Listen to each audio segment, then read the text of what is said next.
reacting pretty poorly to the prospects of a trade war and commodities prices falling back as well. Is this something that's top of mind for you? Or is it unrealised at the moment? So I think you've obviously seen an impact to currencies, but you haven't seen an impact to corporate activity.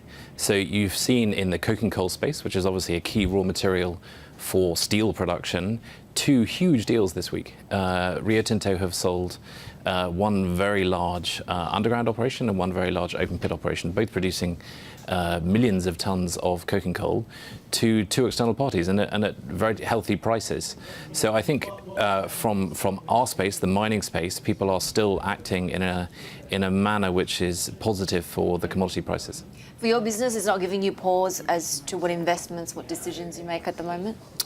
So from IRC's perspective, we've just reported a great year. We've reported that revenue is up 5 times. We've made a record profit from a turnaround of 17 million loss last year to 113 million of profit this year. Costs are down 12%. And that's only at 50% capacity. So we are increasing our production. We've also got a bridge operational next year, which lowers our costs by about 50% on transport. So we are in the ramping up phase, and we're not looking at taking investment decisions beyond that in the immediate future. It's just an incredibly exciting time for IRC. I mean, there's shifting appetite. There's a shifting appetite for iron ore there in China at the moment. You know, it's whatever is fashionable. Also, there's a bit of price pressure on iron ore itself. How do you adapt to all that, Jay?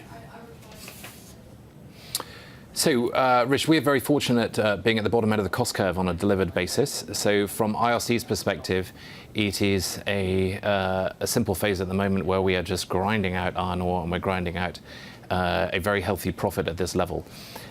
What is probably more interesting from an investment decision point of view is the other hat I wear. So I'm non-exec of IRC, but I'm the Chief Investment Officer for the GFT Alliance. And here in Australia, we are doing 12 million tonnes of iron ore out of our Whyalla port in South Australia. And we are a smaller operator than at that level compared to the hundreds of millions of operation for FMG and Rio and BHP.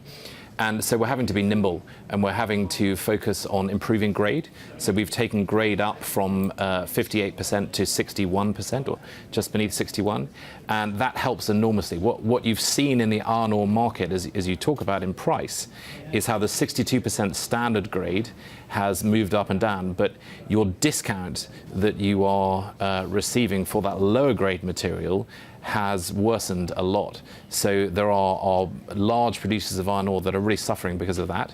We've spent a lot of time and financial resource on increasing the grade here within the CIMEC mining operations, and that has been a very worthwhile investment.